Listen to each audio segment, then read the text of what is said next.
Our love affair with the automobile has lasted for over 100 years. But every so often, something new comes along. Cars that go far beyond man's need to travel from A to B. This is a world where normal considerations don't apply, and the automobile becomes a symbol of its owner, his social status, his independence, even his bravery. Welcome to the world of the supercar.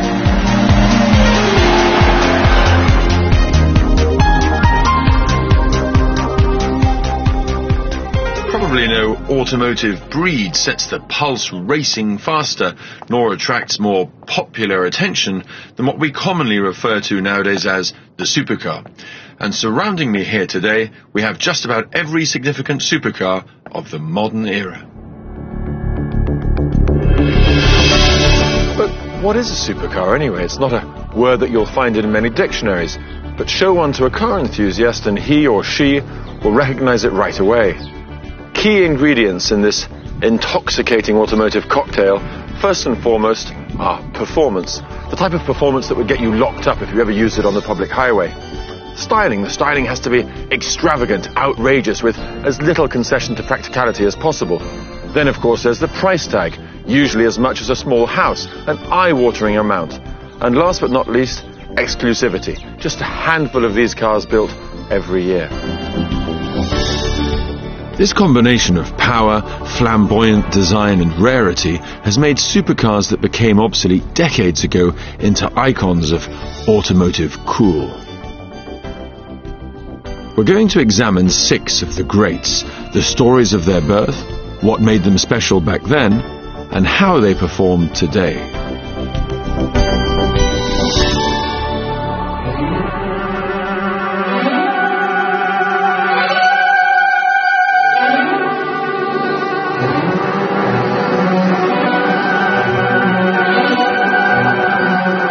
Our first contender is very much at home here on the sweeping passes of the European Alps, and it's really the grandfather of today's ultra-high-performance car. In 1954, the world had never seen anything quite like this, the Mercedes-Benz 300 SL Gullwing. It first appeared at the New York Motor Show over half a century ago, and you can imagine the reaction of an American public who had grown up with big, luxurious Cadillacs, Packards and Lincolns to this low-slung silver German missile. Picture the time. Barely a decade has passed since World War II ended. The rock and roll era is just dawning. People at last have time to enjoy themselves and money to spend. The climate is right for a new kind of automobile, the supercar. In fact, the term supercar hadn't yet been coined back in the 1950s, but the 300 SL had all the right attributes, not least its engineering DNA, which comes directly from the all-conquering Nazi state-sponsored Mercedes-Benz race cars of the 1930s. Technical specs included a pioneering fuel injection system and a lightweight space frame chassis, hence the name SL for Sport Light. The low and sleek 300 SL was unlike anything that had ever been seen before, its three-pointed star announcing its pedigree to other motorists. But the car wasn't just good-looking. Beneath the skin, this was a car packed with technical innovation. The engine, for instance, was canted at 45 degrees to achieve this low bonnet line. This bulge here is needed to clear that engine. This second one is really just for styling to balance it out. But most distinctive of all, of course, those gull-wing doors, which gave the car its nickname. As you can see, they hinge from the top rather than from the side. And the reason for that is not aesthetic, it's a technical necessity. The chassis of this car extends right up into the sills to make the car stiff, meaning there wasn't space to have normally hinged doors.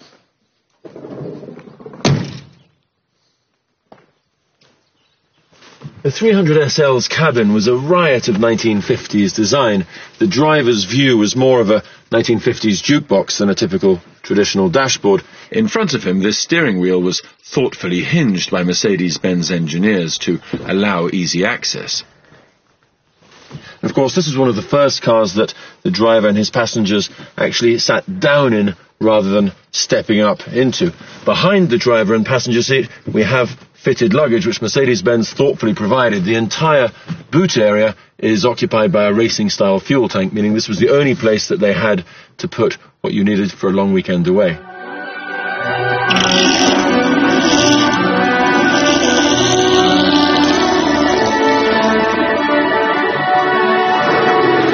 Even today, it's not hard to see how Mercedes sold 1,400 of these cars at the then huge price of $11,500. For that money, you could have bought 2 Jaguars. The first thing you notice about the Gullwing is that there's not an awful lot of room in here. It's quite claustrophobic, somewhat reminiscent of the cockpit of a fighter plane from the Second World War. A great view across the bonnet, those 2 bulges and the wings. And in front on the dashboard, even the passenger gets to join in with his or her own horn to warn other road users of the Gullwing's arrival. Even by today's standards, the straight line performance is not bad, and you can imagine that with 160 miles an hour back in the mid-50s, this car was on a different planet.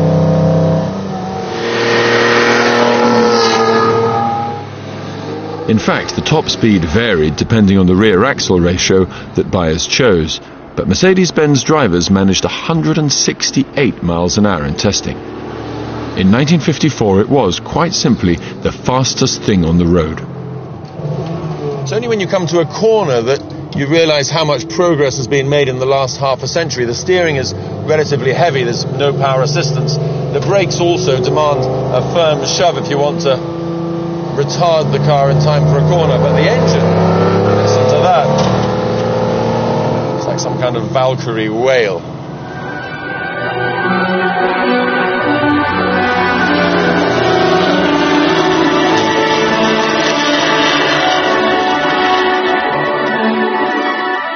There's little doubt that the ruthlessly Teutonic Gullwing was the extraordinary sports car of its era. But in 1965, a new challenger emerged, from Italy.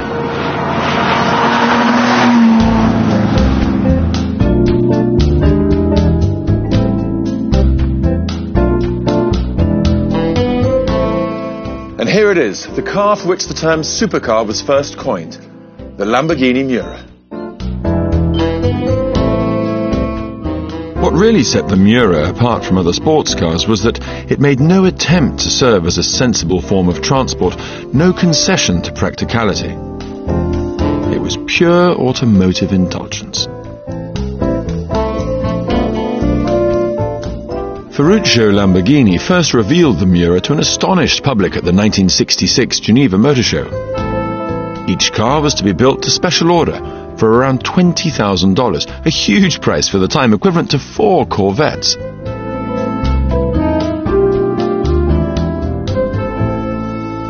The Lamborghini Miura was a revolutionary design.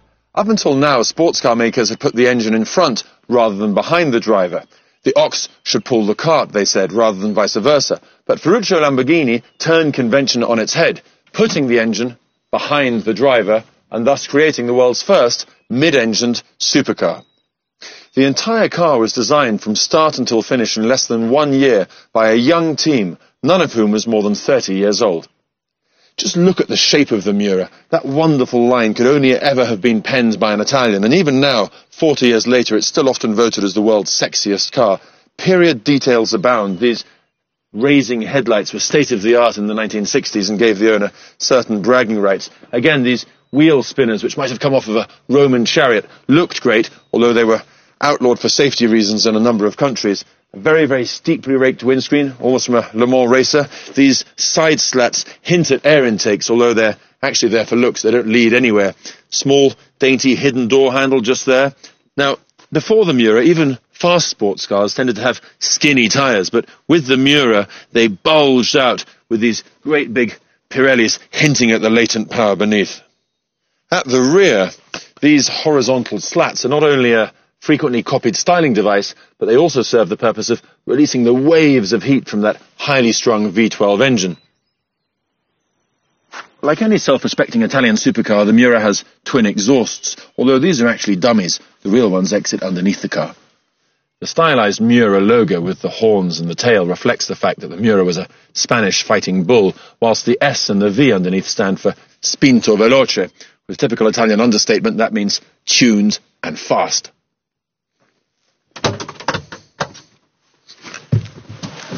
The first thing you notice about the Miura is how low it is. In fact, your bottom is actually just 4 inches from the surface of the road in these bucket-type racing seats, although they are clad with white leather. Lamborghinis were never understated. Now, in front of the driver, you've got the two main gauges. The speedometer, which is graduated to a typically Italian 320 kilometers an hour. Notice how it doesn't even start until 40. And here, the rev counter. And again, notice how there's no red line. They used to say the red line is courage. This central instrument binnacle is something like you might find in an aircraft. And that aircraft allegory is reinforced by more switches situated up here on the roof. Here we've got the gear shift with the typical exposed gate favoured by most Italian sports car manufacturers, and this particular car has actually been signed by Ferruccio Lamborghini himself. And in case your passenger gets nervous, and Lamborghini passengers probably do, they have not only a grab handle, but even a special footrest if they decide to really panic.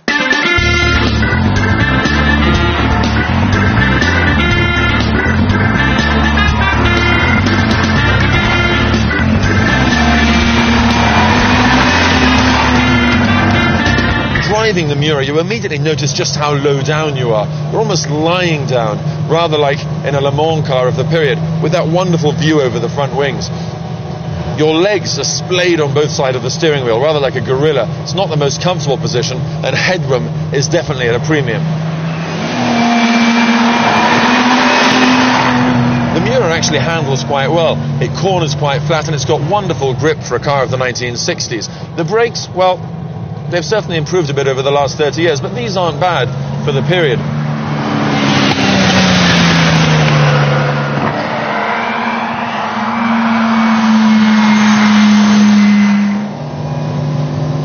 If there is an Achilles heel, it's the gear change. Trying to change gear is almost like trying to pull Excalibur out of the proverbial stone. It's very, very heavy.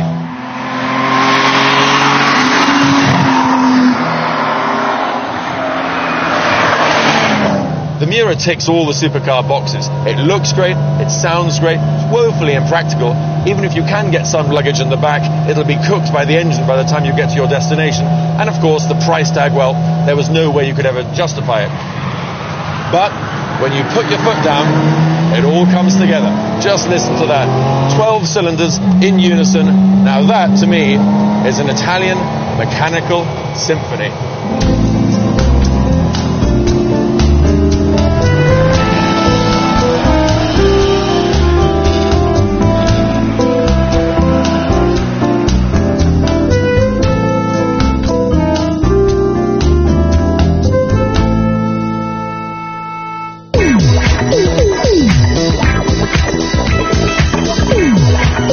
If the motoring world was shocked when the Miura first appeared, it was in for an even bigger surprise when its successor was unveiled.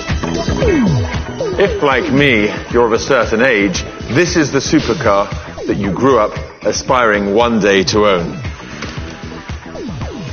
The Lamborghini Countach. The name Countach says it all. Legend has it that when the designers produced the first prototype, a passing worker saw it and exclaimed, Countach. The word is untranslatable, but it's said to be the verbal equivalent of a wolf whistle. The Countach first hit the scene at the dawn of the decadent 1970s. Lamborghini at the time was going through one of its many financial crises, but Ferruccio Lamborghini, always the showman, announced this as the world's fastest car even before an example had been tested by an independent journalist. With a claimed top speed of 190 miles an hour and looks that must have stopped traffic back in the 1970s, the Countach is surely the single most extreme example of supercar excess. Lamborghini were always trying to stay ahead of their eternal rivals Ferrari down the road at Maranello, and so during the course of its 17-year lifespan, the Countach grew ever more extravagant looking, sprouting various spoilers, wider wheels, and in this particular 5-litre V12 incarnation, this outrageous V-shaped spoiler, which actually reduced the top speed, but it looked great outside of nightclubs. So was the Countach a supercar? Absolutely. It looked like something from another planet. It went like the clappers in a straight line. It cost a fortune, and it was impossibly impractical. But if the truth be known, the driving didn't really live up to the promise of the looks. So I think we should fast forward a few years and meet a supercar where the driving is every bit as good as the looking.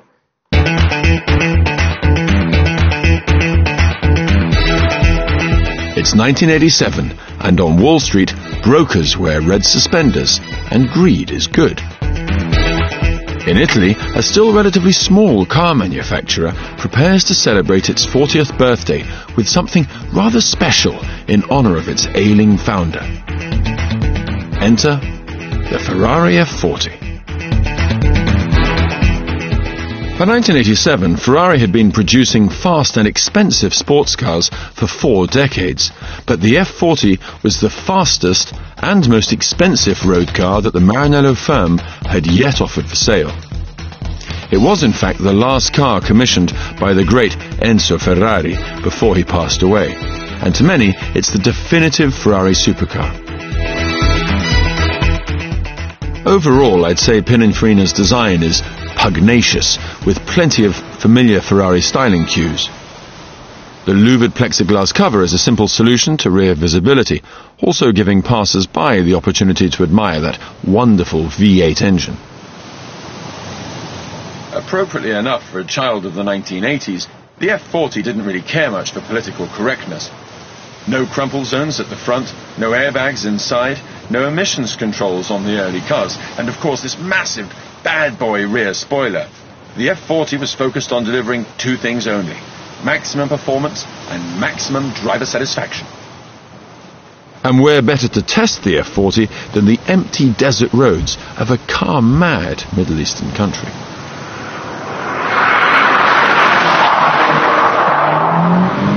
The 0 to 60 time of the F40 was about 3.5 seconds, which made it the fastest accelerating road car of its day. Top speed, well, today perhaps not that impressive. It's about just over 200 miles an hour. But again, in the late 80s, nothing could touch it. The F40's acceleration is, well, brutal.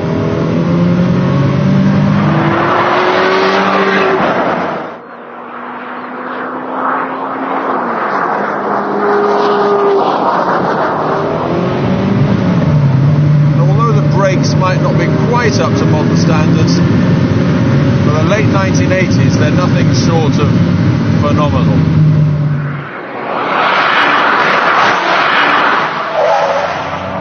It's very rare that a road car actually feels like it would be even better on the track, but this really is one such car. That engine, just listen to it, 6,000-7,000 revs, it feels like it could rev forever.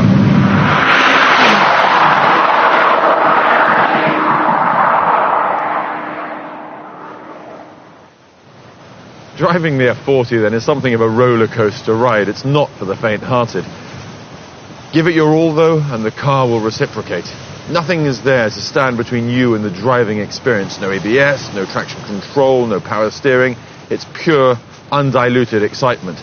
Get it wrong though, and this car will bite you, and probably bite you very, very nastily.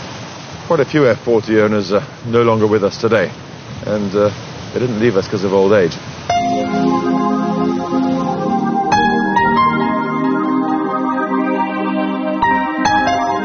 As the 1980s drew to a close, an astonishing automotive vision was taking shape. A car so devoid of compromise that it would blow all of its supercar predecessors back to the Stone Age.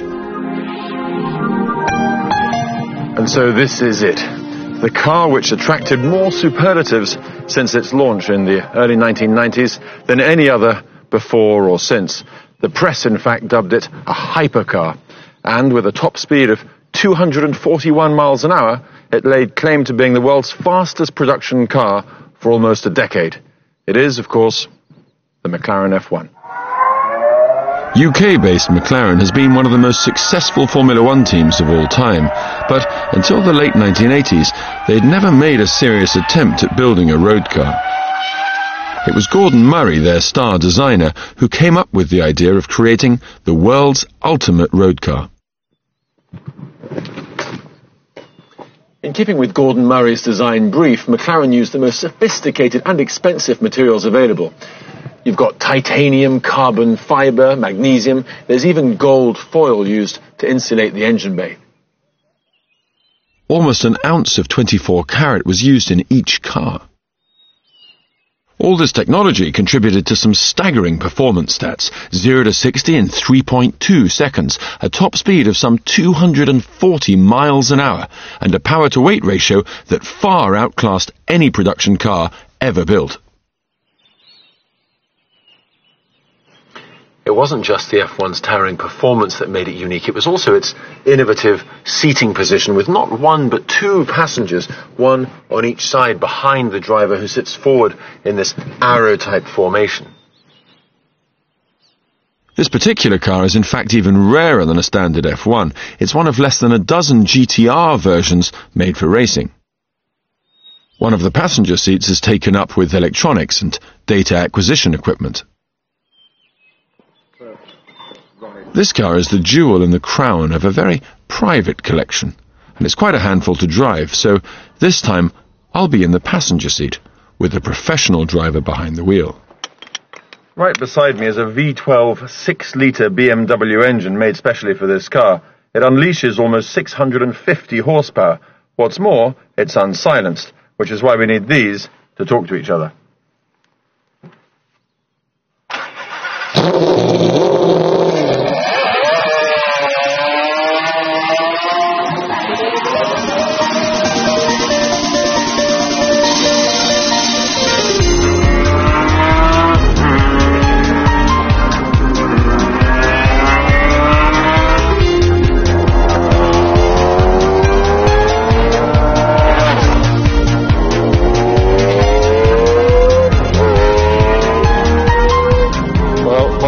Sensation in the F1 is that it's rather like a cross between a straitjacket and a helicopter. Being in the passenger seat, you're looking at the back of the driver, and rather like in a helicopter, you have to put all your faith and trust in him, especially considering this car is faster than most helicopters.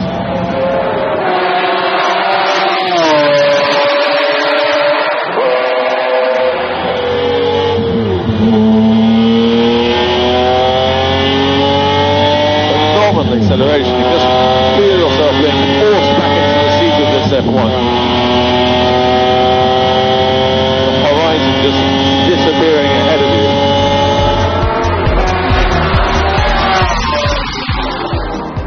So there it is, the legendary McLaren F1. In my view, one of the great supercars of all time.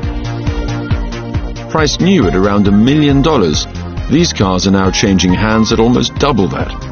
Not surprising when you consider that barely 100 were ever built. Can anything top this?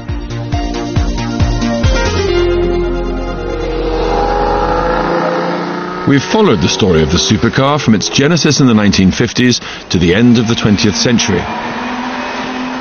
Could the designers and engineers who create what many would consider automotive follies take the concept any further?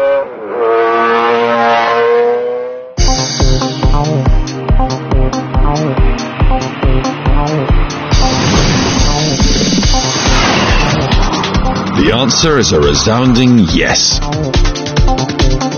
For the final part of our story, we've come to Molsheim, a small town in the Alsace region of France, home to one of the all-time great names of automotive history. Back in the 1920s, the car to own, the supercar of its day if you like, was a Bugatti. Built in this very corner of France, just a few miles from the German border. The factories were just a few yards across here. This was the actual chateau where Etre Bugatti would entertain prospective clients. In the 1920s and 30s, Etre Bugatti's road cars were the last word in motoring elegance. and his racing models achieved near total domination on the Grand Prix tracks of Europe. The company stopped making cars soon after the Second World War, but it's easy to imagine that Ettere's ghost is still here, watching over a new chapter in Bugatti's history.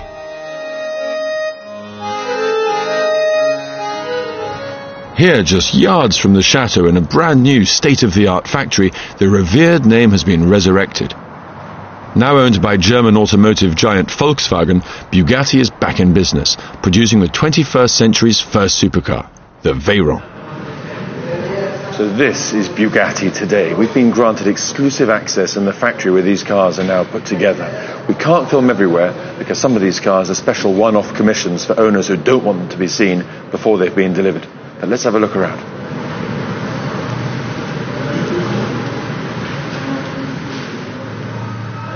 So this is it, the definitive supercar of the 21st century, the Bugatti Veyron, laid bare for us here today, like some kind of automotive Robocop. It's a truly pan-European car, the Veyron. The various different components are shipped in from different countries to be assembled here in France. The monocoque, made of carbon fibre, very, very lightweight and rigid, is made in Italy by the same company that supply these chassis to both Ferrari and to Porsche. The engine, all 8 litres of it, is assembled by hand in Germany by just 2 people from start to finish and is run for 10 hours before assembly in the car, so there's no need to run it in. Bugatti don't tell you how much power it produces. They will only say that it has an output comfortably in excess of 1,000 horsepower. The gearbox here comes from the UK, beautifully made in every detail, as you can see. If I tell you that this tiny component, a titanium bolt that weighs little more than a feather, costs over $150, you can understand how Bugatti charged more than $1.5 million for this car and yet lose money on every one. In fact, rumour has it that Bugatti's owner Volkswagen has spent as much developing the Veyron and its complex W16 engine as some of its mass-produced consumer models. And yet Veyron production is still only in double digits. Why? Well, this is a car that shows the world what they can do, and it's hard not to admire that single-mindedness of purpose. Rather like the performance of the Bugatti Veyron, its styling is also otherworldly, but there are some familiar Bugatti cues, such as this familiar horseshoe radiator, which all pre-war Bugattis had. Ettere Bugatti, the founder, was a great horse-riding enthusiast. This central spine, too, which divides the whole car along its length, was used on some Bugattis of the 1930s. Nothing 1930s, though, about these massive 20-inch alloy wheels. Nothing pre-war either about their price tag, $65,000 for a set of 4, and you'll need a new set every 3 tyre changes. This two-tone colour scheme, again, something very reminiscent of Bugattis of old. Back to the 21st century, these huge great ducts suck in air to the 4 turbochargers, and these twin spoilers keep the back end of the car firmly glued to the ground at its top speed of over 250 miles an hour, higher than the takeoff speed of most light aircraft. See here also the very distinctive, almost square Bugatti exhaust exit from which that wonderful W16 sound comes. Is it beautiful? Well, I think it's probably more beast than beauty, but there's no denying the air of confident menace about this car. With the Veyron, Bugatti claimed to have produced the fastest, most powerful and most expensive production car ever built. In real terms, that's 253 miles an hour, 1,000 plus horsepower, and $1.5 million. Without extras. Well, it's been fascinating to see behind the scenes here at the Bugatti factory, almost like something out of a James Bond film. But if you really want to find out what the Veyron's all about, we're going to need to drive it.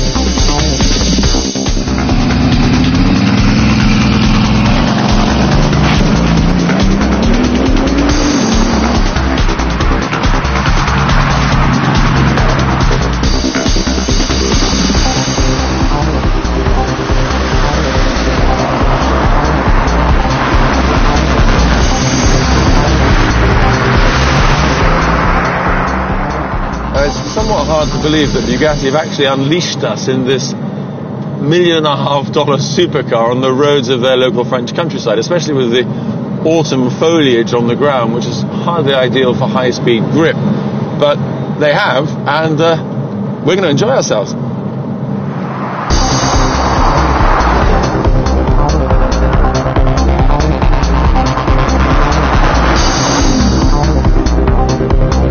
First thing that strikes you about this car is just how easy it is to drive and to drive quickly.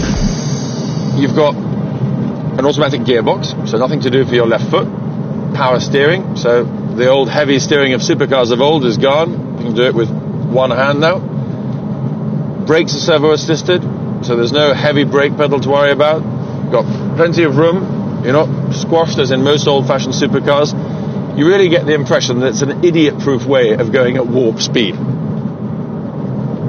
In the olden days, if you went over even a coin in a supercar, the saying went that you could tell whether it was heads or tails. That's how hard the suspension was. But this Bugatti rides very, very smoothly. You can go over bumps in the city with absolutely no worries at all. The car doesn't touch underneath. It's comfortable. It's air conditioning. There's a stereo system. It's almost like being in a Bentley.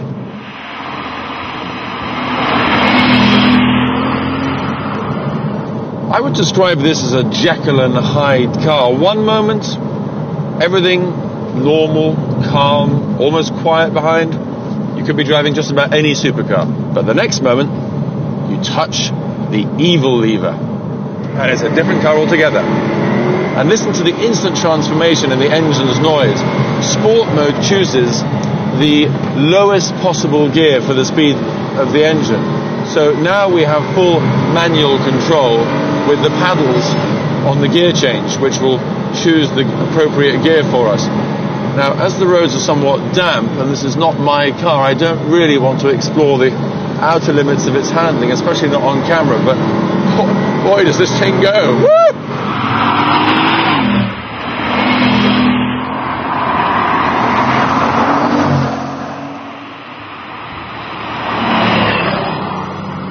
There's just power in every gear and at every stage. Whenever you need it, you put your foot down and it's there. No lag, no hesitation, it's just there.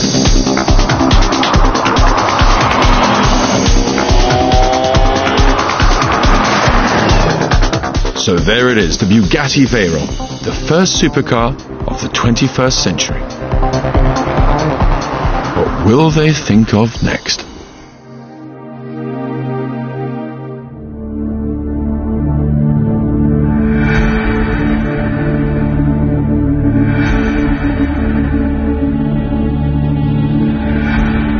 We've looked at 6 of the all-time great supercars spanning over half a century of automotive history, but if you had to choose just one, which would it be? I'd say that a supercar appeals to the heart more than to the head, so this is only ever going to be a subjective choice. For me, it would have to be the McLaren F1. Why? Because if you love cars, you can't fail to appreciate everything about it. The performance, the clever design, the rarity, and the driver involvement. But one question remains. Just how relevant is a supercar in today's environmentally conscious world? It seems to me that as long as our love affair with the motor car continues, there will always be engineers for whom enough is in fact never enough, and a few wealthy individuals ready to part with a small fortune to own the resulting product. I'd say the future of the supercar is looking good.